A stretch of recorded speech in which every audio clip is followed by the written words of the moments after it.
Hi, hello everyone, and welcome to another episode of Diaspora Talks with Tosinger. I am your host, Tosinger, and Diaspora Talks is a show where we talk to individuals, inspiring individuals from every walk of life to come and share their experiences about their journey from the continent to the West. And today I have a very, very talented, wonderful genius, music genius, my salon brother all the way from Sierra Leone, Solos Beats. Yeah. Welcome to Afrovibes. How are you doing? I'm doing well. How are you? I'm very well, thank you. So you came all the way from Sierra Leone, right? All the way. All the way. So you are a music producer, a singer-songwriter, a sound engineer, right? And jazz keyboardist. And a jazz keyboardist. Multi-instrumentalist. Multi-instrumentalist. It's always very rare to see an African musician who is like into jazz, like you play jazz. I mean, they are out there, but they are always very, very rare to find. And I've met you, I've listened to your work, and I have been blown away. Thank you. In fact, I'm privileged because when I heard you, I'm like, you have to produce me. Yeah. You're like my dream producer. So you guys, we're gonna get there, but stay tuned because we're also working together. So tell us about yourself, your background, tell the people at home who you are, your full name, where you're from, and what brings you to the US of A. My name is Solomon Isaac Mada Fatoma. I am from Sierra Leone, or normally called Solos Beat. I'm Mende.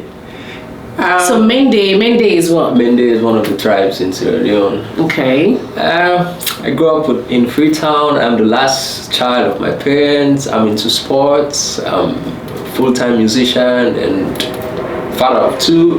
Wow, that's awesome. Yeah, that's that. So how did you get into music? How did you start off in the music? I started music when I was 7 years old. Wow. Through dreams. I used to dream this shadow human being coming to me and playing. And I'll be watching. Sometimes I see myself performing on certain stages and never had a peaceful sleep in my life. Always, beautiful music playing during my sleeps, and that's how I just started playing music, self-taught. Wow. So you did not go to a school of music to study music? Oh, I tried to. I went to a school, Balanta Music Academy. I tried to, but after 2 months, funny story. Tell us about it. That's what this is all about. We want to hear your story. The first time I wanted to go to the school, I was not prepared, so I ate the money.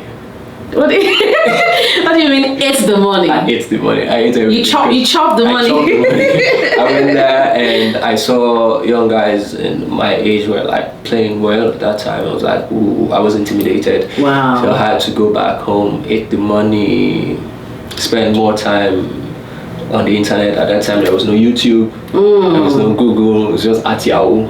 So you have to print out the paper and learn. I don't have instrument that time. You have to buy CDs and listen to stuff. So I had to do that for about 10,000 hours, like a year or so every day. When I was failing in school.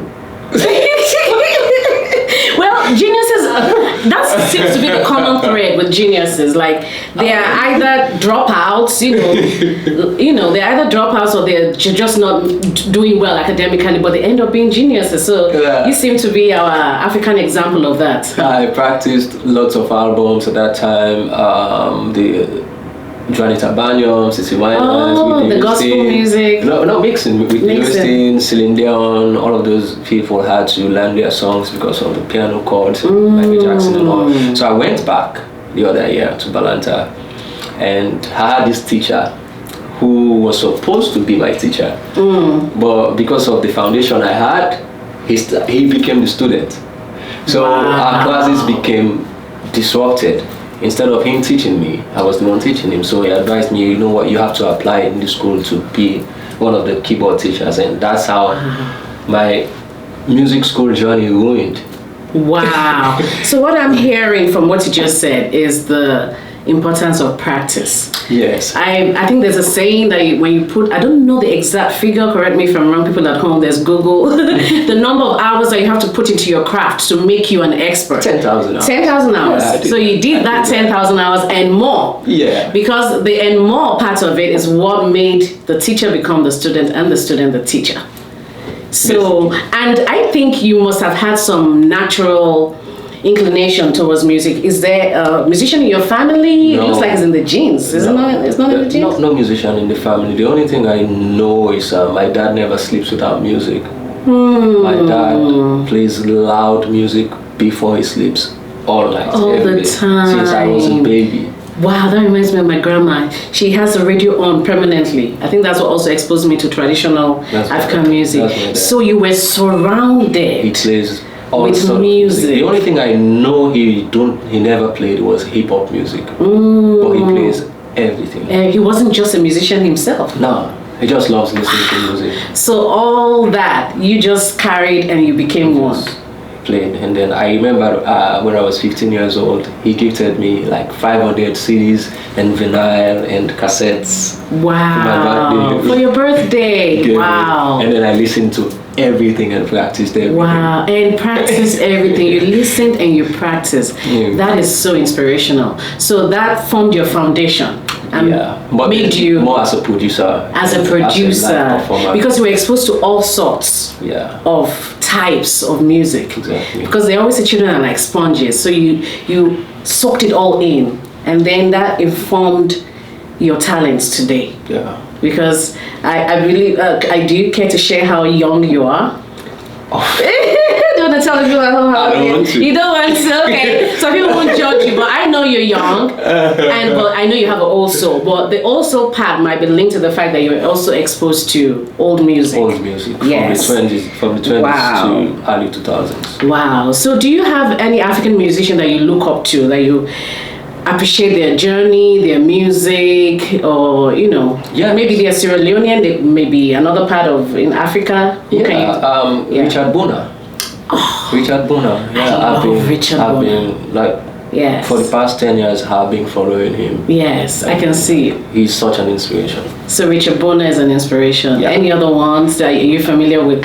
Hugh Masekela. I'm with the old guy. You're with I can tell. You're naming the Hugh Masekela, you're naming Richard Bona. I'm with the old guy. Do you listen to Afrobeat, some Fela Kuti sometimes? Yes, I listen to Fela Kuti a lot.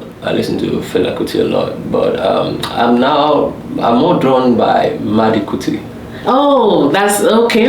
Yeah, he's carrying the torch of the legacy. No disrespect, but I think he has more. He has more. Yeah. I mean, that's the prayer that we should be better than our forefathers, right? So, how about a non-African musician? Which non-African musician do you appreciate? George Duke, Oscar Peterson, Miles Davis, Corey Henry is a young. Wow, you are naming the absolute geniuses of. Billy Evans. I mean, I told you the old guys. Yes, I can see it. Wow, that's awesome. So tell us about why you are in the US at this moment in time. I'm here with my team, Telem on Common Sound. We were chosen out of 70 different countries. Wow. To be part of Yo-Yo Ma Silk Road Global Musician Workshop. Wow. Which was at Boston. We applied last year and we were shortlisted to be part of the people to come here and share our music and learn new stuff, and it was beautiful. That's why I'm here and talk as well. Tell us about the story of how you were selected. So the name of your band is Tell Them Uncommon Sounds. Yeah, it's not a band. It's not a band. It's a music. It's a collective. Yes. Collective, because each person is an artist in their own rights, right? Yeah. Okay, and you guys are the only Africans of the whole... Selected, yeah. Wow, isn't that something? I know. You guys are music ambassadors of Africa. So how was that whole experience working with people from all over the world on such a global platform like Yo-Yo Ma's? What's the official name of the project? Silk Road Global Musician Workshop. Silk Road Global Musicians Workshop. Tell us about your experience there. For me as a musician, I think firstly I'm thankful because I've been trying to, on my own, all of us, we've been trying to listen to wider range of music, which help us to fit in. Because in as much as everybody went there with their different approach and different cultures, but we were there to learn other cultures, which is a bit uncomfortable, challenging and all, but we were able to deliver and fit in, which opened our eyes to be more versatile and be more open to different cultures, which will help us grow at the end of the day. Nice. So there was a lot of collaboration going on. A lot of collaboration. Wow. So, but who would you like to collaborate with? Both African and non-African musician. Would you like to collaborate? Lately, I'm liking Davido. Okay. We're going to the Afrobeats. Lately, I'm liking Davido. I like it. Not only his music, the way his approach to life. So beyond the music, you're also looking at the personality. Yeah, his approach to life. So you like Davido? Yeah. Davido is actually is an Atlantic. He went to school, I believe, and grew up here in Atlanta before he went back home. So yeah, Davido, you need to check out solo beats. So in terms of a non-African musician that you like to collaborate with, I would like to collaborate with Corey Henry. Corey Henry is a beast. Yes. Yeah. Yes. Wow. Good choices. Yeah. Good choices. Yeah. So you have personally released your music projects, right? I have 2 albums out. What are their titles? The first album is called Johanna, which I named after my first daughter and my mom, my late mom. And the second one is called Jungle Heart. Jungle Heart. Wow. So what would you describe your genre as? What kind of music is it? My genre is Afrocentric fusion. Afrocentric fusion, so not to be confused with Afrobeats or Afrofusion. So explain what that is. Afrocentric fusion. So it's a mixture of African sound and Western approach and gospel influence as well. Because you will hear the gospel harmonies, you will hear the African beats, and you will hear the Western progression, and in between you will hear blues as well. So oh wow! It's mixed up. So what makes it Afrocentric? The fact that I'm an African. The fact that you're African, and you probably also sing in your African language, right? I don't sing in my language. You don't sing in your language. So what makes it Afrocentric is I use different consonant sound that feels like an African word and creates something new. Wow, that's absolutely beautiful. Wow. So so we can find your music online, right? Yeah, so on Spotify, on every platform you can find my music there. Wow. Okay. So what one piece of advice would you give to someone coming up musically that wants to do music? Okay, so because they can't go your path. Your path was a special path. You understand? Yours was more, spiritual and I mean, and you were self-taught. It's unbelievable how someone hears what you do and think that see that you're self-taught. You don't come across as someone who was self-taught because I'm not professionally trained. Yeah, I can't believe that's what I'm trying to say. It's unbelievable. So for someone who's coming up who wants to be in the music space and industry, what would you advise them? Well, lately the way how I look at life is different because I look at tapping into the souls of people instead of making them feel entertained as a musician. So my advice to young musicians out there, you can be practicing, you can be skillful, but you have to think about how you make people feel when they see you perform or when they hear your music. Because you don't want people to forget about you as soon as you're done playing. Wow. You want people to feel, you want to convince people with your feeling instead of your sound. So, and the advice is to find yourself, find that emotional touch about your music, about your delivery, that will make people convinced that you're speaking the truth or you're speaking to them through your music. That's the advice. It's difficult to do it, but I found mine. I don't know how. It's doable because music these days supposedly empty, especially when the commercial ones.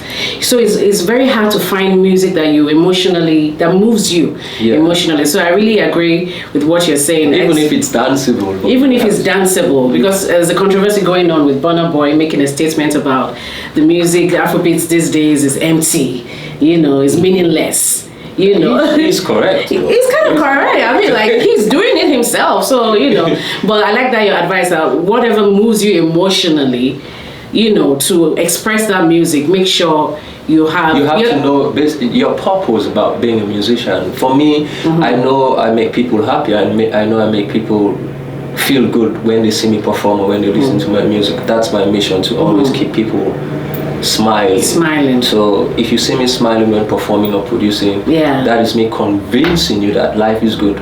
Despite what you're going through, you have to look at me and do not enjoy the music. Enjoy my soul through the music. Wow, so that's beautiful. That's what I've been trying to pursue and portray my whole life. That's awesome. On that note, we're going to take a quick commercial break. Stay tuned, don't go away, to Afrovibes TV and radio. See you in a moment.